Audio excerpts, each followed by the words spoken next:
우리를 도우시는 주님이라는 제목으로 하나님 말씀 선포하도록 하겠습니다. 2012년에 유엔이 날을 하나 정합니다. 3월 20일. 이날을 특별한 그때부터 어떤 날로 하나를 정합니다. 혹시 이날이 무슨 날인지 아세요? 이번은 3월 20일이 세계 행복의 날.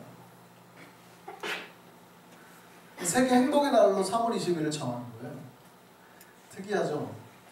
그러니까 사람들이 얼마나 행복하지 않으면 유엔에서 날을 정해가지고 이 날은 우리가 행복한 날로 정하자. 최소한 사람들이 내가 행복한지 아닌지를 돌아볼 수 있도록 이 날을 행복의 날로 정하자고 했어요. 여러분, 우리가 얼마나 행복할까요? 행복을 정하고는 기준이 참 다른데 뭐가 행복하냐를 갖다가 정하기가 좀 애매하잖아요. 그러니까 어떤 행복이라는 그 지수로 정하는 것도 있어요. 사회 경제적 기술, 예를 들어서 뭐 GNP 같은 거, 뭐 GDP 같은 거, 총수입, 우리 국민 총생산에서 뭐 그 총수입 같은 거를 계산하는 거, 경제적인 지표. 아니면은 기대수명, 그 나라 사람들이 얼마나 살 수 있느냐, 이런 거죠. 그 다음에 그 나라 정부가 얼마나 투명하냐, 개인의 자유가 있느냐, 사회적인 뭐 지원은 잘 되어 있느냐, 복지 같은 거, 뭐 이런 것들을 다 고려해가지고 낸 것도 있어요. 그런가 반면에 몇 가지 질문을 통해서 한 거예요. 당신들은 오늘 하루를 만족하십니까? 이 하루가 만족스러웁니까? 뭐 나에게는 빨리 이렇게 스트레스를 해소하는 그 방법이 있습니까? 뭐 이런 것들이죠. 이런 질문을 통해서 이제 하는 방법이 있어요. 그러니까 첫 번째는 경제적인 지수예요. 경제적인 지수. 이거에 몇 위가 나왔을까요? 한국은 100점 만점에서요, 세계 143개 중에서 한국은 그런 어떤 경제적인 거나 사회적인 이런 객관적인 지수로 따지면은 58위가 나왔어요. 여기 별로 좋지 않아요. 2015년 기준입니다. 갤럽에서 조사입니다. 미국은 한 13위, 14위, 요 사이에요. 꽤 나쁘지 않은 것 같죠? 그런데 이제 행복감을 묻는 질문, 아까 말한 거. 그 첫 번째 질문이 이거였어요. 당신은 행복합니까? 진짜 행복감을 가지고 있습니다. 사회적인 거 말고 진짜 개인적으로 행복합니까를 물었어요. 그 행복감에서요, 대한민국이 전 세계 143위 중에서 118위를 했어요. 그러니까 사람들이 느끼는 경제적인 지수는 올라갔을 수 있어요. 그런 여러 가지 지표들은 좋아졌을지 모르는데 개인이 느끼는 행복감은 거의 바닥이라는 거예요. 거의 바닥. 그러면 미국에 살고 있는 우리는 다른가? 한번 질문을 해보죠. 미국에 살고 있는 우리는 다른가? 우리는 그래도 경제적으로는 괜찮은 미국이라는 나라에 살고 있으니 우리도 괜찮은가요? 세계 한 10몇 위에 랭크될 만큼 우리도 그러면 행복하고 살고 있을까요? 아니면 정말 우리가 느끼는 행복감은 우리도 어쩌면 전 세계 최하위의 사람들처럼 살고 있을까요? 놀랍게도 1, 2, 3, 4, 5위가 어딘 줄 아세요? 여러분이 그렇게 가기 싫어하는 콜롬비아, 코스타리카, 여기 남미주로 남미 위주처럼 돈은 없는데 행복감은 다 위에요. 여러분, 뭐 내가 돈이 많아지고 뭐 하더라도 우리의 마음은 전혀 행복하지 않는다. 이게 일반인들 얘기죠. 그러면 한번 질문해 보시죠. 질문. 그러면 신자는 행복하냐 이거예요. 신자는 행복하냐. 여러분, 이 세상에서 신자는 가장 큰 행복을 만난 사람입니다. 행복은 어디로부터 와요? 하나님으로부터 오는데 우리는 하나님을 만난 사람들 아니에요. 그럼 이 세상에서 가장 행복해야 되거든요. 그럼 우리는 행복하냐? 물어봅니다. 여러분, 우리가 행복을 지키는 방법이 하나님을 만나는 거라면 이렇게도 말할 수 있는 거예요. 우리가 행복하냐 안 하냐는 뭐를 잘하면 따라서 따라오는 거예요? 신앙생활. 행복의 근원이신 하나님을 붙잡으면 행복해진다 그러면 우리는 뭘 잘해야 돼요? 하나님을 붙잡기 위해서 신앙생활을 잘해야 돼요. 그럼 여러분 행복하냐고 물어봐야 돼요. 여러분 교회 나오는 게 행복하세요? 찬양하는 게 행복하고 기도하는 게 행복하고 말씀 읽고 듣는 게 행복하세요? 우리가 진짜 신앙생활하는 게 행복해야 된단 말이에요. 그렇다고 대답하시는 분들이 있을지 모르겠지만, 그렇게 마음이 진짜 행복으로 넘치는지는 모르겠지만 얼굴은 왜 그래요? 마음은 행복한데 얼굴만 찡그리시는 거예요? 마음은 막 행복한데 얼굴만 이렇게 일부러 막 안 행복한 척 찡그리고 사는 거예요? 여러분 갤러리 앞에서 행복감을 측정하기 위해서 몇 가지 질문했다고 그랬잖아요. 5가지 질문했는데 그중 첫 번째로 한 질문이 이거였습니다. 얼마나 많이 웃습니까? 이게 첫 번째였대요. 그러니까 누군가가 행복하냐 안 하냐를 전 세계 사람들이 기준으로 뽑을 때 과연 그 사람들이 하루 동안에 얼마나 웃느냐.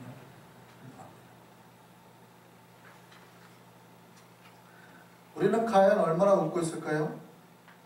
여러분 지금도 여러분의 얼굴이 다 보입니다만 주일날 되면 우리 한성교회 쫙 전체 교인들의 얼굴이 보이거든요. 웃고 있는 사람이 많을까요? 인상 쓰고 있는 사람이 많을까요? 제가 이렇게 질문하는 것도 사실은 굉장히 조심스럽죠. 웃고 있는 사람을 찾기가 힘들 정도입니다. 다 그러니까 교회 앞에서 도대체 싸우고 누가 보면 다 싸운 것 같아요. 교회 들어올 때 들어오기 전에 한번 싸우고 갑시다 이런 것 같아요. 다 얼굴이 막 진짜 어떻게 교회 가지고 저렇게 인상을 쓰고 있을까 싶을 만큼 인상 쓰고 있거든요. 다. 삶이 그렇게 무거운 거예요. 그렇죠?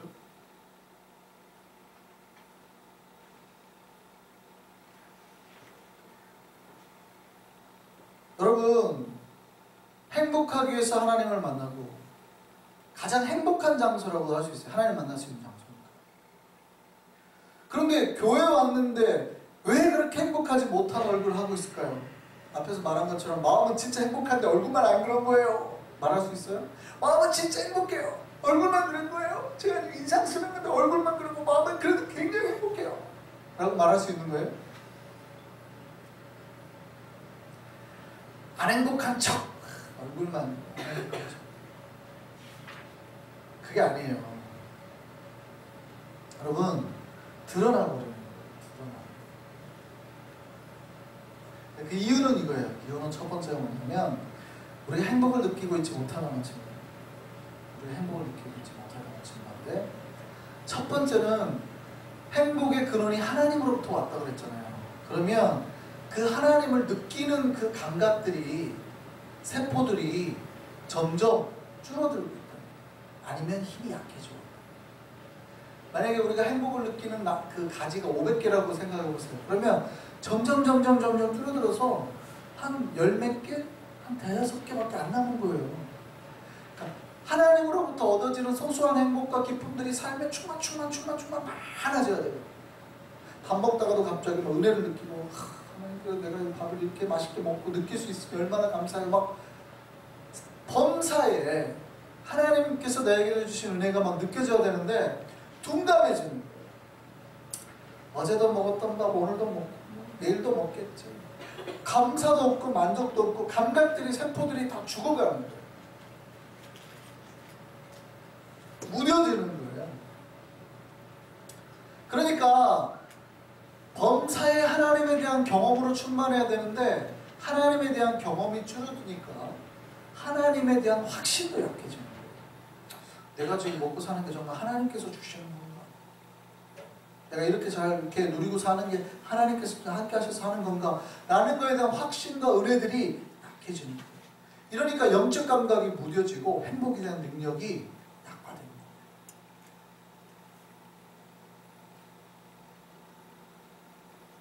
여러분 조심해야 돼요. 이 하나님에 대한 감각이 줄어들면요 다른 감각이 발달해요. 이 감각은 좀 공허한 감각이에요. 그러니까 영적인 감각이 둔해지면 육적인 감각이 세집니다. 욕구가 강해진다는 얘기예요.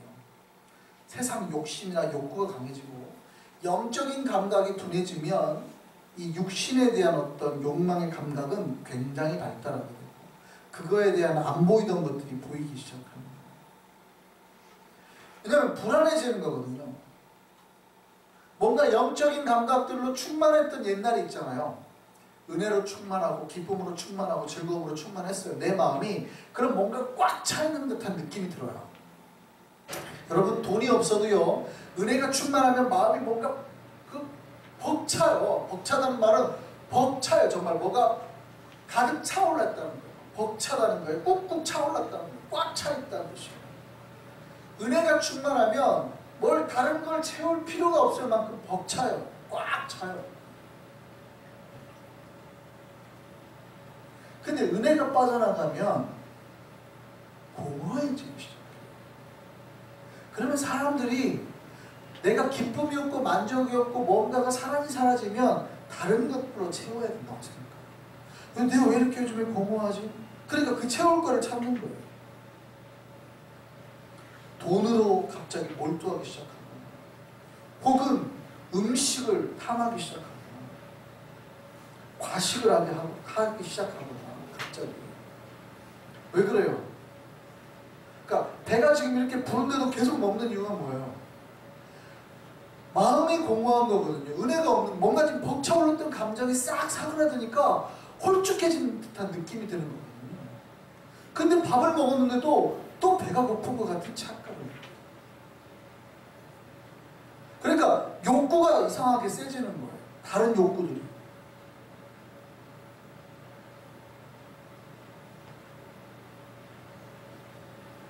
여러분, 사람들이 어디서 문제가 일어나는 건지 확인하지 못하고 그거를 깨닫지 못하면 계속 세상적인 것을 찾아 헤매요. 돈이나 음식이나 이런 것들로 채우러 찾아가야 되는 거예요. 기억하셨으면 좋겠습니다. 하나님을 만나면 행복해질 줄 믿습니다. 그래서 거기에서부터 여러분 행복을 찾으시려고 해요. 힘들 때, 마음이 눌릴 때 그래서 뭐 하셔야 돼요? 찬양을 하시죠.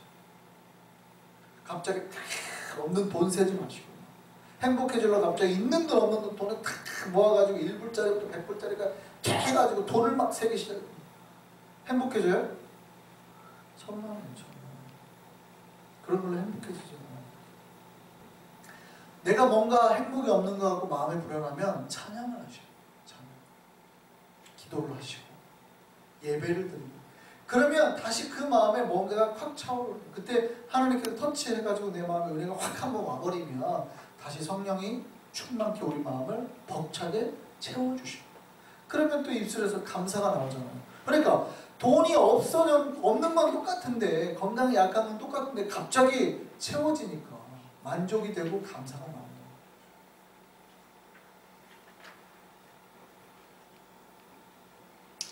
우리가 주님 앞에서 날마다 그 행복을 지키며 살기를 원합니다.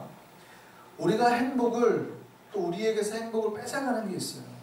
그게 뭐냐면 우리가 이걸 놓치고 싶어서 그런 게 아니라 이거는 우리가 버티지 못하는 정도의 힘.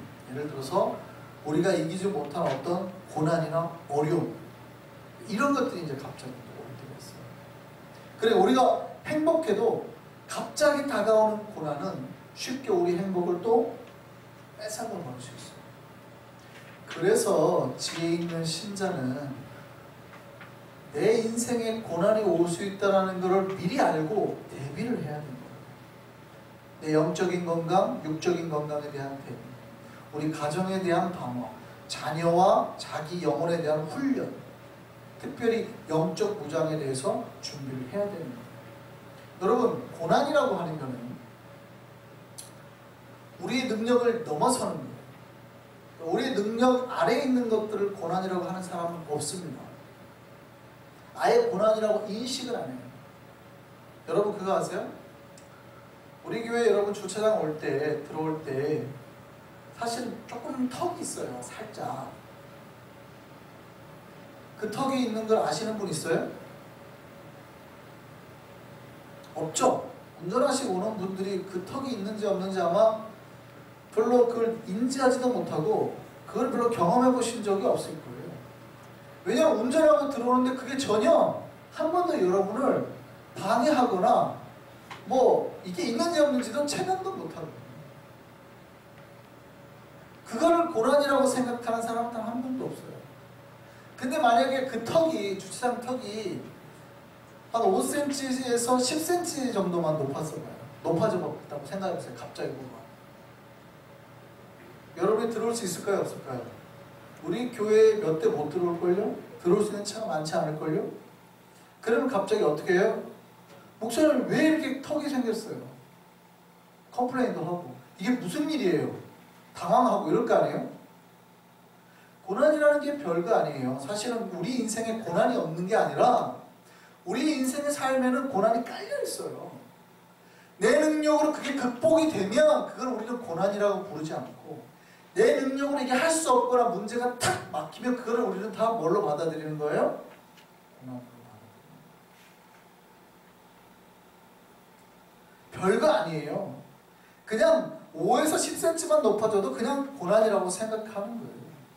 그러니까 고난이라고 하는 건 어떤 종류의 특별한 무엇가 아니라 내가 감당할 수 없을 수준의 어떤 고통과 아픔은 다 고난입니다. 내가 이겨낼 정도면 아무도 고난이라고 생각하지 않아요. 무슨 얘기냐면 내가 인생 가운데 하나님 고난이 없게 해주십시오라고 해가지고 고난이 안 오는 게 아니라 사실 우리 인생에 고난이 많은데, 그럼 내가 고난을 이겨내는 방법이 뭐예요? 그 고난을 미리 대비하고 혹은 잘 훈련해서 그 고난을 이겨내버리면 더 이상 고난이라고 생각하지 않습니다. 여러분, 여기서 마라톤 해보신 분들이 얼마나 있는지 모르겠는데 우리 교인들에게 주일날 우리 5km 마라톤 대회 한번 합시다. 뭐 3마일짜리 마라톤 대회 한번 합시다 라고 했어요? 여유롭게 갔다 오실 분이 몇 분이나 될까요? 전 교우가 생살 오락가락 하실 수도 있어요. 이게 죽음의 경지까지 갔다 오실 수, 몇 분은 돌아가실 수도 있고. 그냥 5km 마라톤이 누군가에게는 죽음의 경계라고요. 이게 죽냐 사냐의 문제가 돼버리는 거예요. 그런데 놀랍게도 누군가는 열심히 훈련을 하면 42.195km도 완주하기도 하잖아요. 무슨 얘기인지 아시겠어요? 누군가는 5km가 나의 생명을 뺏어가는 정도의 거리지만 누군가에게는 42.195km도 충분히 2시간 근거리 안에 달려갈 수 있는 거리일 뿐이에요. 여러분, 고난이 우리의 행복을 위협할 수도 있고 고난이 우리에게 큰 시련을 갖다 줄 수 있지만 우리가 준비하고 우리가 대비를 하면 그 고난이 고난으로 느껴지지 않을 수도 있다는 거예요. 그럼 왜 목사님 왜 나에게 고난이 많습니까? 왜 나에게 힘듦이 많습니까? 준비하지 않고 훈련받지 않으니까. 보통 사람은 다 넘어오던 길을 본인만 고난이라고 혹시 생각하지 않는지. 보통 사람은 그 정도 돈이 없으면 하나도 그냥 뭐 다 이 정도는 누구나 겪고 사는 거지라고 할 수도 있는데 본인만 유독 힘들어하고 있지는 않은지. 그럼 왜 그럴까요? 준비하지 않고 그런 게 있을 거라고 예상치 않고 훈련되지 않았죠. 훈련하면 5km가 아니라 우리는 42.195km도 달리고 완주하게 될 줄 믿습니다. 그럴 수 있는 우리가 되었으면 좋겠습니다. 근데 문제는 이거예요. 문제는 우리가 이겨낼 수 있는 고난도 있지만 어떤 고난은 우리의 힘으로 감당할 수 없는 고난이 있어요. 여러분이 수영을 잘하는 수영 선수라고 해보세요. 그러면 물에 들으면 뭐 죽지 않을 자신은 있어요? 근데 만약에 바다 한복판에 빠졌어요. 살아서 돌아올 자신이 있어요? 이거는 우리의 능력하고는 관계없잖아요. 여러분이 해안가에서 수영을 아무리 수영 선수 잘하고 그래도 저는 빠져 죽지 않을 자신이 있어요? 근데 갑자기 쓰나미가 왔어요? 살 수 있어요? 이거는 우리의 능력과 관계없는 거예요. 뭐 펠프스가 와도 안 되는 거예요. 그럴 때는 어떻게 할까요? 하나님을 의지하시고 하나님을 믿으시고, 하나님께서는 사실은 신자에게 우리의 능력을 넘어서는 고난을 안 주세요. 따라하세요. 우리의 능력을 넘어서는 고난은 없다. 우리의 능력을 넘어서는 고난은 없다. 다 감당할 만한 힘을 주십니다. 고린도전서 10장 13절 말씀을 보시죠. 크게 읽겠습니다. 사람이 감당할 시험 밖에는 너희가 당한 것이 없나니 오직 하나님은 미쁘사 너희가 감당하지 못할 시험 당함을 허락하지 아니하시고 시험 당할 즈음에 또한 피할 길을 내사 너희로 능히 감당하게 하시는다. 그렇다면 이제 우리가 알 수 있는 거예요.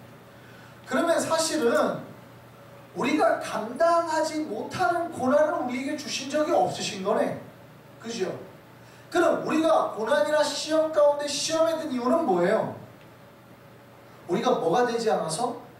훈련이 되지 않아서.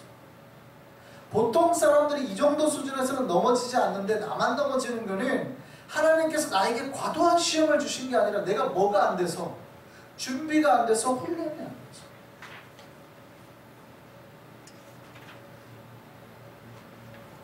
그럼에도 혹시 고난의 때를 보내고 계세요?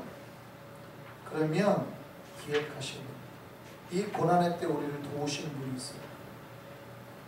여러분이 수영을 잘 못할 때, 여러분이 수영이라는 걸 하지 못할 때 만약에 정말 누군가 수영 코치가 와서 여러분 도와준다고 생각해보세요. 근데 그 사람이 펠프스, 세계에서 제일 유명한 수영 선수예요. 그러면 여러분 자신감이 갑자기 생기지 않을까요? 제가 여러분을 가르쳐준다 그러면 못 믿을 수 있잖아요. 저도 상당히 수영을 잘하지만 펠프스보다 못할 거 아니에요. 제가 그래도 자유형은 하거든요. 저력은 잘 못해요. 근데 펠프스가 도와준다 그러면, 펠프스가 누군지 아세요? 미국의 유명한 수영 선수. 몇 관왕 하고 있잖아요.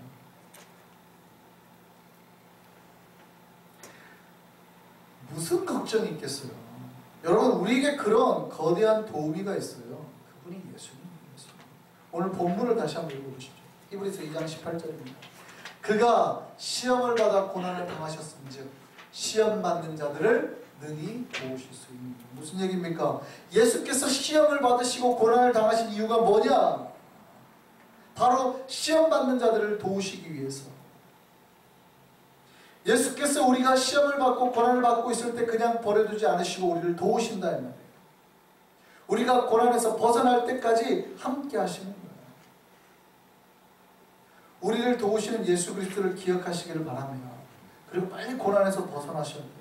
아직 준비가 안 돼서 여러 가지 어려움이 있어요? 괜찮아요. 계속 신앙은 성장해 나가는 거고 그때마다 고난 때마다 예수 그리스도 힘으로 인하여서 그 고난을 이겨내고 나가시는 거예요. 여러분 신앙생활하면 고난이 있을까요? 없을까요? 있어요. 근데 잘 기억하셔야 돼요. 하나님이 때로 우리에게 고난을 주시기도 하세요. 근데 하나님은 우리가 고난에 오래 머무는 걸 좋아할까요? 빨리 벗어나는 걸 좋아할까요? 신자들이 착각하는 경우가 있어요. 하나님이 우리에게 고난을 주신다고 하니까 내가 하나님이 주신 고난 속에서 오래 있어야지 하나님이 즐거워하실 거라고 생각하시는 분들이 있어요. 하나님은 우리가 고난 속에서 고통받기를 원하실까요? 고난을 빨리 극복하고 나와서 그 행복과 즐거움과 기쁨과 만족을 누리기를 원하실까요? 예를 들어서 저희 아이들이 수영을 못한다고 생각했어요. 못할 때 제가 수영을 배우라고 물속에 집어넣었어요. 아이들에게 그게 고통일까요? 아닐까요? 고난이죠. 고통이죠. 그러면 제가 아이들이 물속에 빠져가지고 막 허덕이는 걸 보면서 막 즐거워하려고 하려고 아이들을 밀어넣은 걸까? 아이들이 빨리 수영을 배워서 수영의 즐거움을 느끼고 이야! 이렇게 내 몸이 물에 쭉쭉 빠져나가는구나. 이 즐거움과 행복과 만족을 느끼라고 그 고난을 준 걸까요? 여러분 그거 아시죠? 하나님이 우리에게 고난을 주는 것은 최대한 이 고난을 빨리 벗어나서 고난을 준 이유 그걸 깨닫고 그 위에 있는 기쁨과 행복과 만족을 누리라고 주신 거예요. 그리고 그 도우미로 예수 그리스도를 보내신 거예요. 그러면 이 좋은 코치를 빨리 잘 만나가지고 빨리 여러분의 영적인 능력을 키워서 우리에게 오는 고난을 빨리빨리 극복해내셔야 돼요. 그리고 신앙생활은 어떻게 해야 돼요? 이렇게 재밌는지 몰랐네. 수영이 이렇게 신나는지 몰랐네. 내가 내가 예수 믿는 게 이렇게 행복한지 몰랐네. 기도가 이렇게 즐겁고 찬양이 이렇게 행복한지 몰랐네. 그거 느껴 주시는 거예요. 우리 삶의 고난을 이겨내고 신앙의 행복과 즐거움을 찾을 수 있는 저와 여러분 되기를 바랍니다. 그거 찾으라고 예수 그리스도를 주셨잖아요. 예수 그리스도로 말미암아서 고난을 이겨내고 신앙의 행복과 즐거움을 찾아낼 수 있는 우리가 되기를 소망합니다. 기도하겠습니다.